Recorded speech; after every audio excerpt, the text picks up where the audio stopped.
Halo semuanya, Assalamualaikum warahmatullahi wabarakatuh. Shalom, Om Swastiastu, Namo Buddhaya, salam kebajikan dan salam sejahtera untuk kita semua. Perkenalkan, saya Randy Anugrah Saputra dengan NIM 24051360034. Saya adalah mahasiswa dari Universitas Mula Warman, Fakultas Keguruan dan Ilmu Pendidikan dari Prodi Pendidikan Masyarakat. Jadi pada video kali ini saya akan menjelaskan tentang jenis-jenis dari bullying non-fisik. Lembaga Indonesia Data digital around the Universitas Hukum dan Tanggung Jawab Penindasan Kesehatan Mental atau sebesar 52 Pendidikan Mental Health Survey mengukur total populasi. remaja Di era modern ini, kasus bullying semakin tahun semakin meningkat dan juga menjadi salah satu masalah serius bagi seluruh kalangan masyarakat Indonesia. Bullying biasanya identik dengan kekerasan fisik seperti pemukulan dan bentuk tindak kekerasan lainnya. Namun, bully juga bisa berbentuk non-fisik yang seringkali mungkin dianggap sebagai candaan. Maka dari itu, saya akan membahas 3 bentuk bullying non-fisik agar teman-teman bisa membedakan apakah ini adalah sebuah candaan ataupun bentuk bully. Nah, yang pertama ada relational bullying. Relational bullying adalah bentuk perundungan yang bertujuan untuk merusak status sosial, reputasi, dan rasa dipercaya seseorang di dalam kelompok. Bentuknya itu seperti memanipulasi pertemanan, menyebarkan gosip, atau mempengaruhi orang lain untuk menjauhi korban. Relational bullying sering terjadi di Indonesia dan dampaknya bukan main-main. Seringkali korban menarik diri dari kelompok sosial ataupun melakukan isolasi sosial yang berdampak pada psikologisnya yang bisa menyebabkan depresi ataupun hal-hal fatal lainnya. Yang kedua ada verbal abuse. Verbal abuse adalah bentuk perundungan yang dilakukan melalui kata-kata yang menyakitkan, merendahkan, atau menghina. Contohnya termasuk makian, ancaman, atau celaan. Nah, di belakang saya adalah ilustrasi dari verbal abuse. Nih, kata-katanya nih seperti ini nih. Dia menghina, jelek, dekil, bau, miskin lagi gitu kan.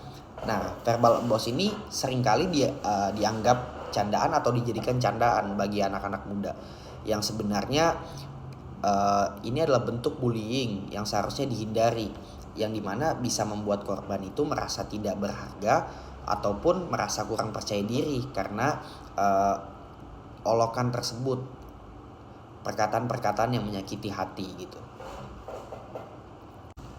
Nah, yang ketiga ada cyberbullying yang mungkin sudah tidak asing lagi di telinga kita semua. Cyberbullying adalah tindakan intimidasi, pelecehan, atau perundungan lainnya yang dilakukan melalui media digital seperti media sosial, pesan singkat, email, platform game, atau aplikasi online lainnya. Bentuknya bisa berupa komentar jahat, penyebaran rumor, ancaman, pengiriman foto yang memalukan, atau menyebarkan informasi pribadi tanpa izin. Nah, cyberbullying ini semakin marak di era digital ini. Contohnya itu seperti yang ada di belakang saya.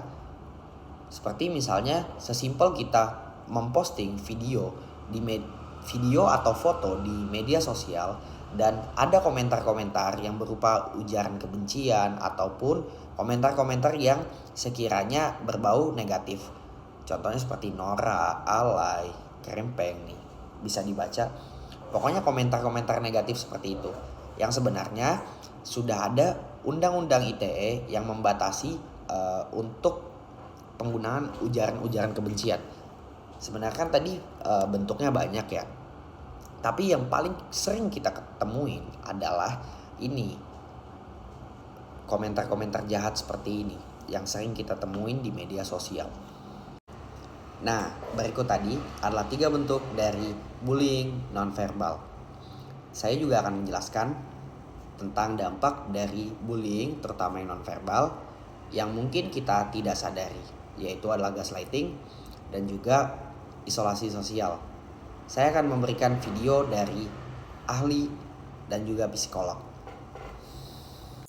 Satu hal yang sering saya lihat dari pasien depresi itu biasanya mereka banyak menarik diri Dan itu yang membuat mereka awalnya akhirnya mengalami depresi. Teman-teman harus hati-hati ketika merasa sedih, merasa galau, merasa mungkin putus asa, jangan menarik diri dan tidak berjumpa dengan siapapun. Kita sebagai makhluk sosial, kita butuh orang lain untuk terkoneksi, untuk merasa ada, untuk merasa valid.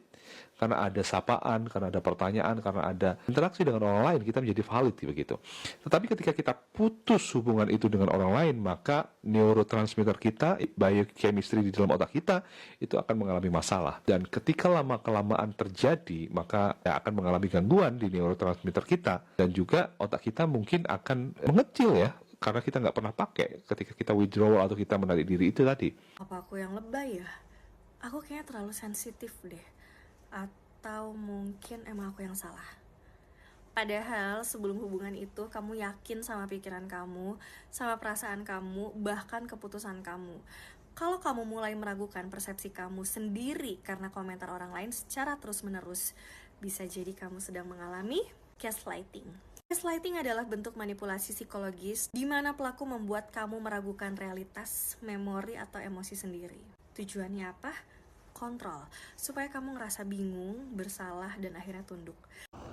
Nah, dari penjelasan Dr. Danang tentang isolasi sosial dan Dr. Bianda tentang gaslighting, kita jadi lebih mengenali bentuk-bentuknya seperti apa, dan juga kita bisa meminimalisir dampak dari bullying tersebut. Berikut tadi adalah penjelasan tentang bullying non-fisik. Mungkin itu saja yang bisa saya sampaikan. Kurang lebihnya saya mohon maaf. Wassalamualaikum warahmatullahi wabarakatuh. See you next time.